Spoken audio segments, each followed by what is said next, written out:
Welcome back, folks. It is a wonderful Wednesday evening. I'm Josephine Sage. Let's jump right into the forecast. Right now, as we take a look outside at America's Mattress Live Tower Cam, we're looking south, and while we've got a little bit of some eerie looking clouds hanging on out, that's been the trend for the last couple of days as we look towards Delta, as we look towards Montrose, and it's going to continue to be the trend for about the next 48 hours, because as we take a look at those weather headlines, we're still looking at tropical moisture moving on in from those southern states, from the Gulf of Mexico area, and that's what's going to bring us that unsettled weather and cloud coverage, as well as some temperatures that are slowly decreasing.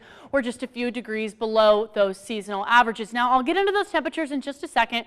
First things first, I want to chat about that pollen forecast. We're still looking at moderate weeds and mold in terms of those irritations hanging on out, some low grasses, and not really any tree pollen in terms of those irritations hanging on out for us. And those current temperatures, 89 degrees in Grand Junction right now, 85 in Moab, feeling 91 in Delta, and 80 degrees in Montrose. Those mountain areas are in those low 80s and those 70s even, so definitely on that cooler side of things as these storms roll on through. And even though we're a few degrees below that seasonal average, I want to chat about this heat dome that's kind of centered over the majority of the United States right now. We've got the sinking air under this upper level high, which is bringing all of this excessive heat, and with this northerly flow, that's what's bringing us some of that warmer temperatures as well. And that high surface moisture is transporting from those southern areas like I was just mentioning. So like I said, we're just right around that seasonal average. That high from earlier was 91 instead of our typical 90. That low end hanging out at 63, and we did drop 1 degree in terms of what we're typically used to this time of year, from 61 down to 60 today.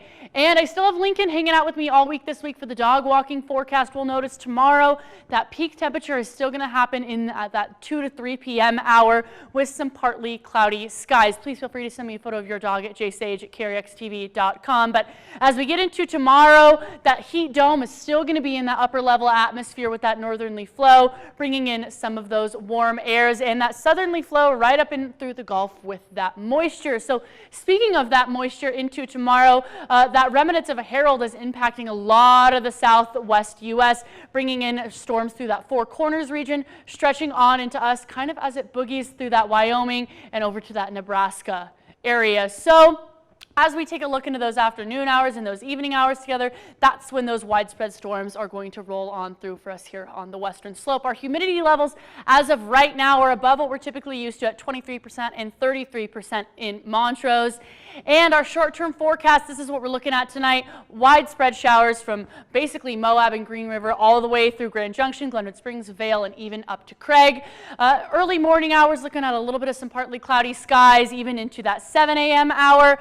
And tomorrow afternoon, Delta, Durango, Glenwood Springs, Vale, all looking at some showers where we could be getting up to, well, an inch and maybe even an inch and a half of accumulation in the next 48 hours. And speaking of 48 hours, those storms are only going to last through Friday and early Saturday morning with that 40 to 70% chance for showers. But as soon as Sunday rolls around for both Grand Junction and Montrose, those drier skies, that dry air is going to move on in, and a tad bit of a warm up as we work through next week.